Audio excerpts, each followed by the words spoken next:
Example number 3.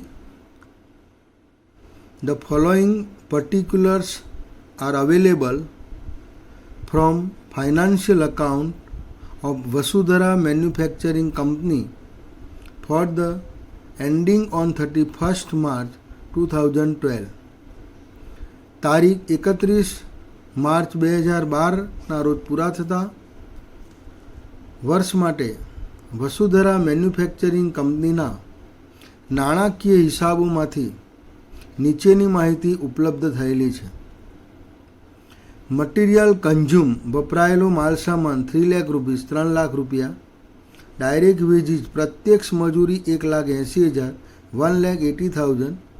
Factory expenses 1,20,000. કારખાનાના ખર્ચા 1,20,000. Office expenses 1,50,000. ઓફિસના ખર્ચા 1,50,000. Selling expenses 30,000. વેચાણ ખર્ચા 30,000. In cost account material and wages are charge at actual cost. પડતરનું જે પત્રક છે એની અંદર જે માલસામાન અને મજૂરી છે એ જે નાણાકીય હિસાબોમાં છે એ જ તમારે બતાવવાના છે. એટલે કે material 3 lakh and direct wages 1,80,000. બંને પત્રકમાં આ સરખા છે. But factory overheads are recovered at 70% of direct wages. પરંતુ પડતરના પત્રકની અંદર કારખાનાના પરોક્ષ ખર્ચની વસૂલાત મજૂરીના 70% લેખે કરવાની છે. એટલે કે 70% મજૂરીના વસૂલ કરવાના છે. એટલે જે મજૂરી આપેલી છે એના 70% તમારે લેવાના છે. એન્ડ ઓફિસ ઓવરહેડ્સ ઓફિસના પરોક્ષ ખર્ચા આ recover at 30% of the factory cost. પડતરના પત્રકમાં જે કારખાના પડતર આવે એ કારખાના પડતરના 30% ઓફિસના પરોક્ષ ખર્ચા તમારે ગણવાના છે. While selling overheads are recover at ₹12 per unit sold. જ્યારે વેચાણ ખર્ચા વેચાણના જે એકમો છે એ એકમોના એકમ દીઠ ₹12 લેખે તમારે વસૂલ કરવાના છે. There is no stock of finish goods at the beginning of the year. વર્ષની શરૂઆતમાં શરૂનો કોઈ સ્ટોક નથી. During the year 1,200 units were produce. વર્ષ દરમિયાન 1200 એકમોનું ઉત્પાદન થયું હતું. આઉટ ઓફ વિચ જેમાંથી 1,000 unit were sold at ₹10 lakh rupees. એટલે કે 1,000 એકમો એમાંથી વેચવામાં આવ્યા હતા અને એની વેચાણ કિંમત હતી 10 લાખ રૂપિયા.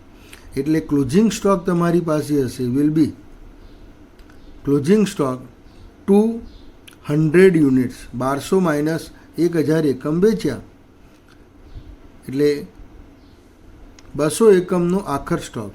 આખર સ્ટોકનું મૂલ્યાંકન બંને હિસાબોમાં અલગ અલગ રીતે થાય છે. Difference method valuation of stock બંનેમાં એની અલગ અલગ પદ્ધતિ છે. You are required to prepare statement showing profit and loss as per financial account. નાણાકીય હિસાબો મુજબ તમારે નફા નુકસાન ખાતું બનાવવાનું છે. Statement showing profit and loss as per cost account. પડતરના હિસાબો મુજબ તમારે પડતરનું પત્રક બનાવવાનું છે. Statement showing reconciliation of profit and loss. નફા નુકસાનનું મેળવણી પત્રક પણ તમારે બનાવવાનું છે. આવું ન કહ્યું હોય તો પણ તમારે દાખલામાં વેપાર નફા નુકસાન ખાતું આપેલું ન હોય તો બનાવવું પડે. Trading and profit loss account do not have in example to be opened first. પ્રથમ તમારે બનાવવાનું છે. એ જ રીતે સેમ પડતરનું પત્રક આપેલું ના હોય તો તમારે બનાવવું પડે. The cost sheet do not have in the example to be prepare second. બીજા ક્રમે તમારે એને બનાવવાનું રહેશે. અને ત્યારબાદ એન્ડ ધેન બંનેના નફાને આધારે મેળવણી પત્રક બનાવવું પડશે. Then a reconciliation sheet has to be prepare. એટલે અહીંયા આપણે first we prepare trading and profit loss account. પ્રથમ આપણે વેપાર અને નફા નુકસાન ખાતું બનાવીશું. વેપાર અને નફા નુકસાન ખાતાની અંદર આપણે બે ભાગ પાડી દઈશું. First trading account and second profit and loss account. પહેલો ભાગ વેપાર ખાતું છે અને એનો જે બીજો ભાગ છે નફા નુકસાન ખાતું છે. વેપાર ખાતાની અંદર કારખાના સુધીનો ખર્ચ સમાવેશ કરવામાં આવે છે. Only include factory expenses in trading account. વેપાર ખાતામાં ફક્ત કારખાના ખર્ચનો સમાવેશ કરવામાં આવે છે. અને વેપાર ખાતાની અંદર જે સ્ટોકનું મૂલ્યાંકન કરવામાં આવે છે એ કારખાના પડતરે કરવામાં આવે છે. Stock valuation at cost at factory cost. કારખાના પડતરે એનું મૂલ્યાંકન કરવામાં આવે છે. એટલે પહેલાં આપણે વેપાર અને નફા નુકસાન ખાતું બનાવીશું. Material, direct wages and factory expenses. These three expenses will be come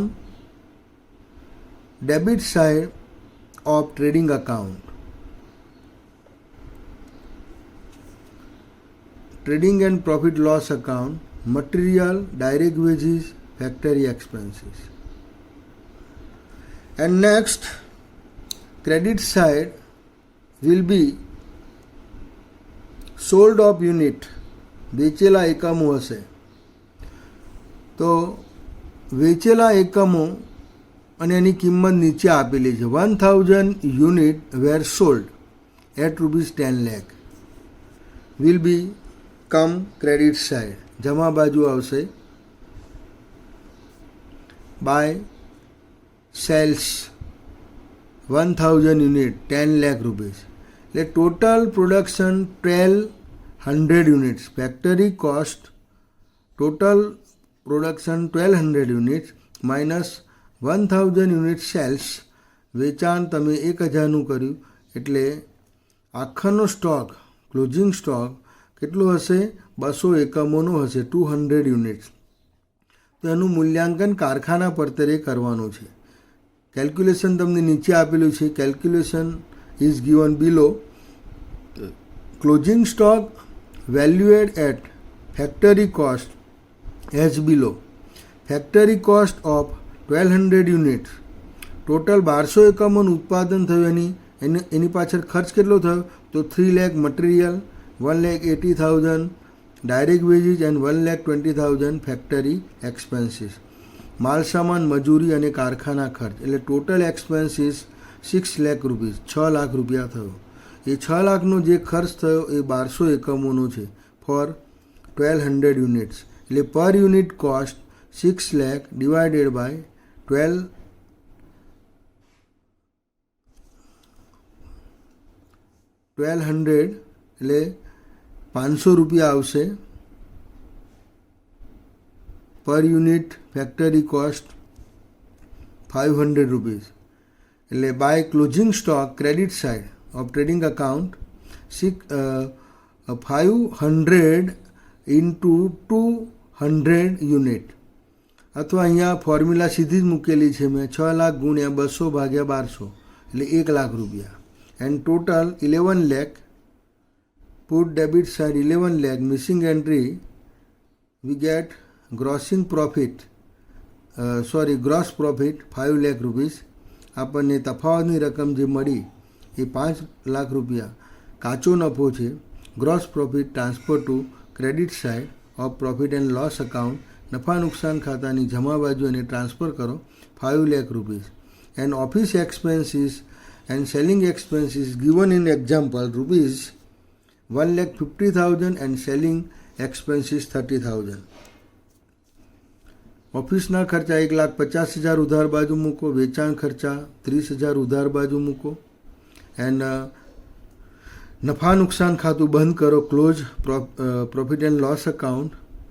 ઉધાર બાજુ તફાવતની રકમ ડેબિટ સાઇડ મિસિંગ એન્ટ્રી ₹3,20,000 3,20,000 એ ચોખ્ખો નફો છે, net profit. And next we will prepare cost sheet. આપણે પડતરનું પત્રક તૈયાર કરવાનું છે. પડતરના પત્રકની અંદર ફક્ત 2 જ વિગતો આમાંથી લેવાની છે.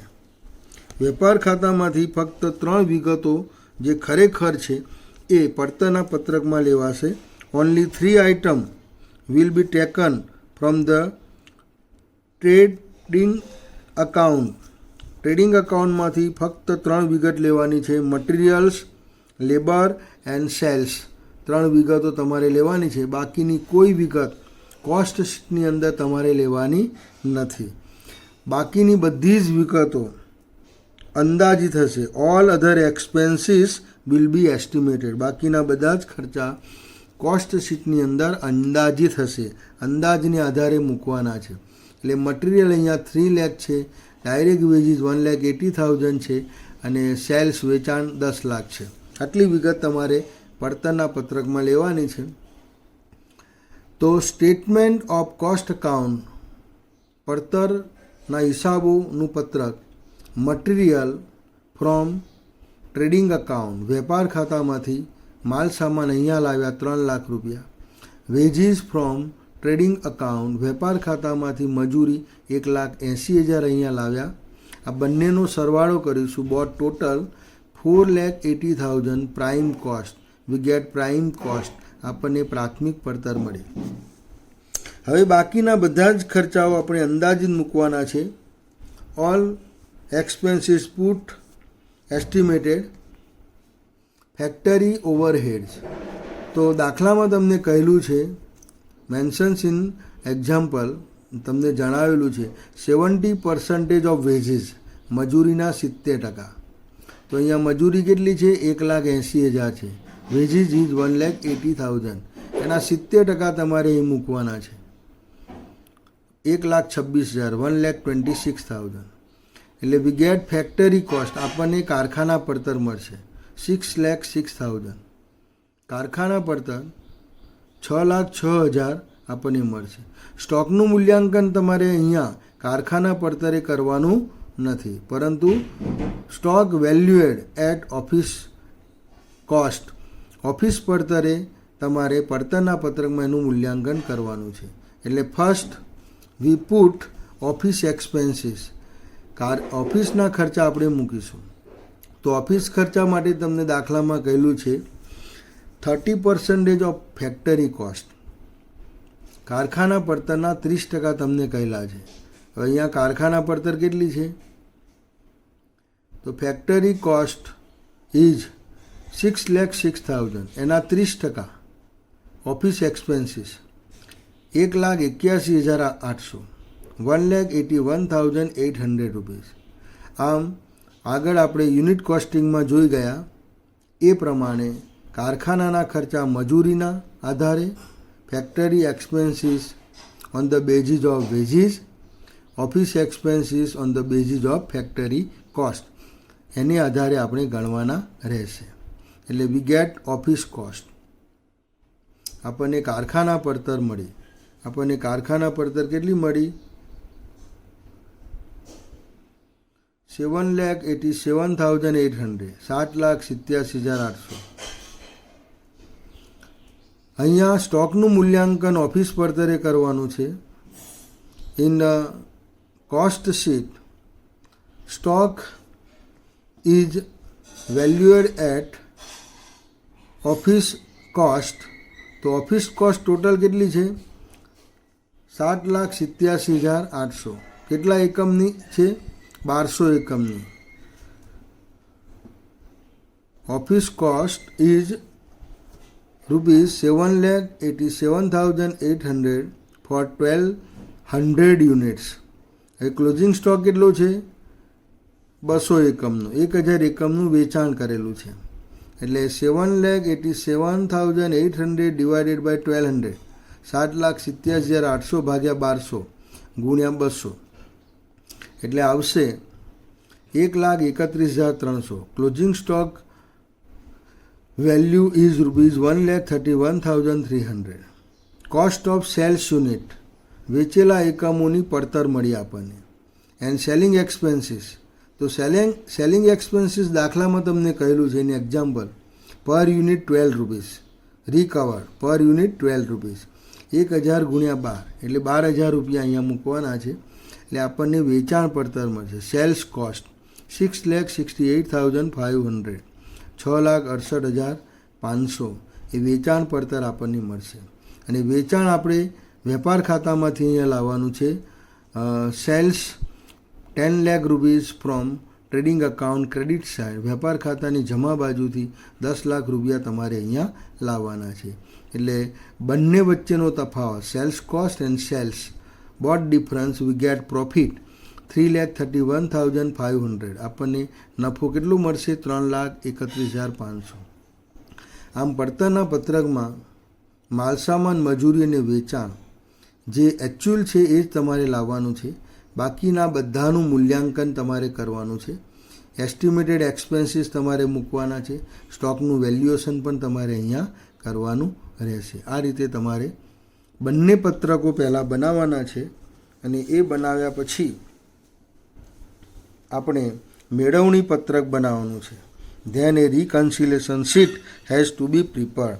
આપણે હવે મેળવણી પત્રક બનાવીશું અને એની શરૂઆત આપણે ક્યાંથી કરીશું? પડતરના હિસાબો મુજબનો જે નફો છે હેજ પર કોસ્ટ અકાઉન્ટ, એ નફાથી આપણે મેળવણી પત્રકની શરૂઆત કરીશું. એટલે આપણો સામો પક્ષ કયો બનશે? Our opposite party will be become financial account. સામો પક્ષ નાણાકીય હિસાબો બનશે. એટલે સામો પક્ષ જેમ કરે તેમ આપણે કરવાનું છે. સામો પક્ષ જેમ કરે તેમ આપણે કરવાનું રહેશે.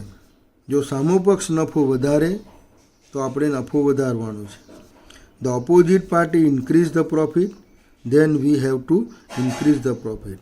અને સામો પક્ષ નફો ઘટાડે તો આપણે નફો ઘટાડવાનો છે. The opposite party decrease the profit, than we have to decrease the profit. ત્યારે આપણે નફો ઘટાડવાનો છે. ટૂંકમાં સામા પક્ષે નફાની કઈ સ્થિતિ છે એ આપણે જોવાનું છે. What will be the profit situation? સામા પક્ષે નફાની કઈ સ્થિતિ છે એ પ્રમાણે આપણે કરવાનું છે. If opposite party shown income, જો સામેનો પક્ષ આવક બતાવે તો પ્રોફિટ વિલ બી ઇન્ક્રીઝ, નફો વધશે. પડતરમાં આવક નથી બતાવી, ફક્ત નાણાકીય હિસાબોમાં આવક બતાવેલી છે તો નફો વધશે. એ રીતે સામા પક્ષે જો ખર્ચ બતાવેલો હશે, if opposite party shown expenses but not in cost account, પડતરના પત્રકમાં ન હોય તો પ્રોફિટ વિલ બી ડિક્રીઝ, નફો ઘટશે. એટલે આ રીતે આપણે ગણતરી કરવાની રહેશે. સામો પક્ષ જે ખર્ચ ઓછો બતાવેલો હોય તો પણ નફો વધશે.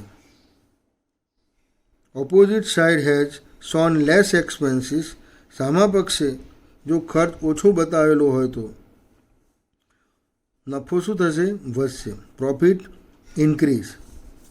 Expenses is shown to be low in financial account, નાણાકીય હિસાબોમાં જે ખર્ચાઓ ઓછા બતાવેલા હોય એનાથી નફો હંમેશા વધે છે.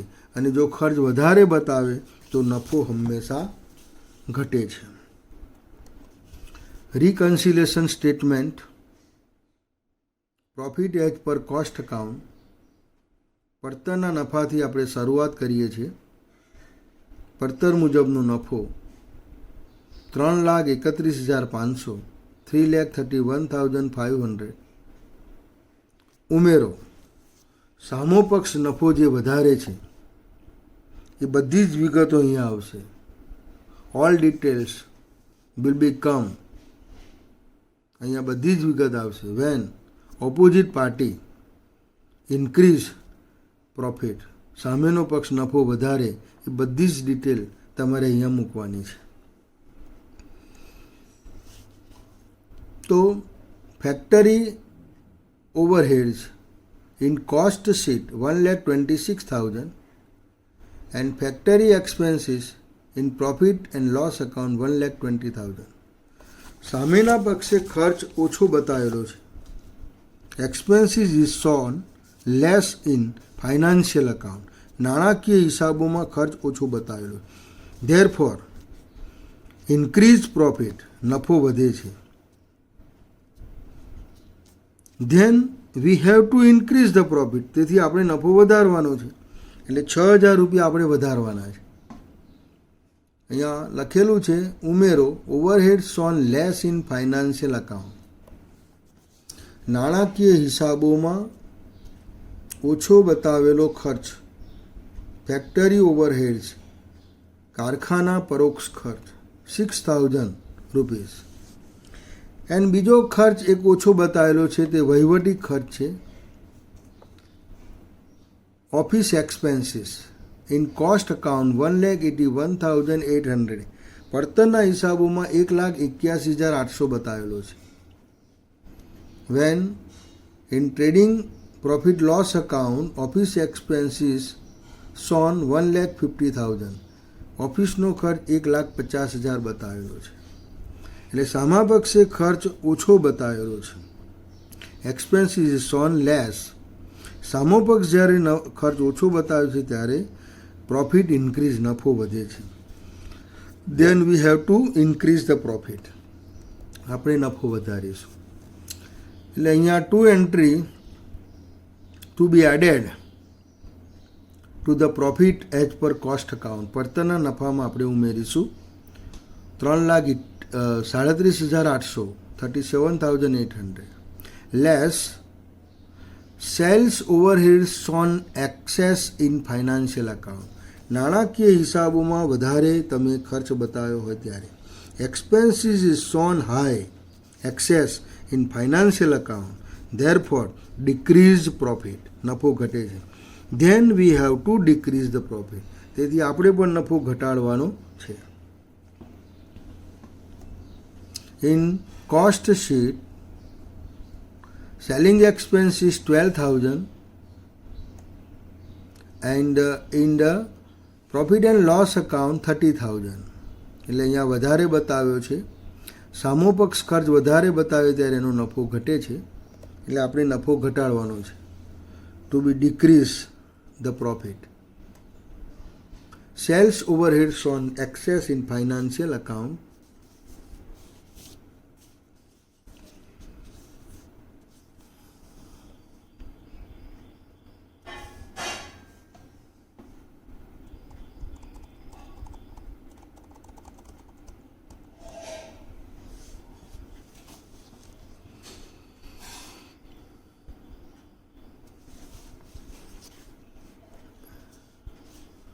$18,000 and second valuation of stock. સ્ટોકનું મૂલ્યાંકન.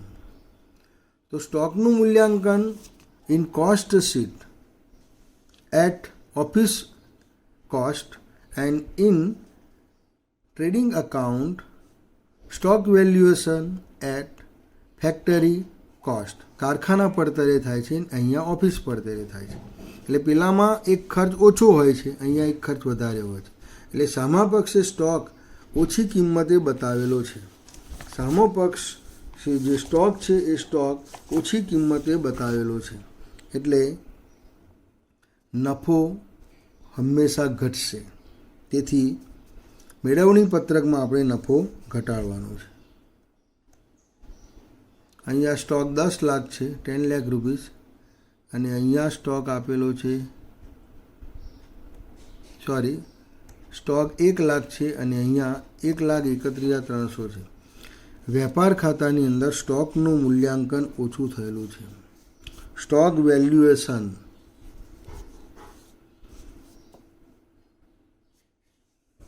લેસ ઇન ફાઇનાન્શિયલ અકાઉન્ટ અથવા over valued stock in cost account. પડતરમાં વધારે બતાવેલો છે એટલે નાણાકીય હિસાબોમાં ઓછો બતાવેલો છે. Less valuation stock in financial account 31,300.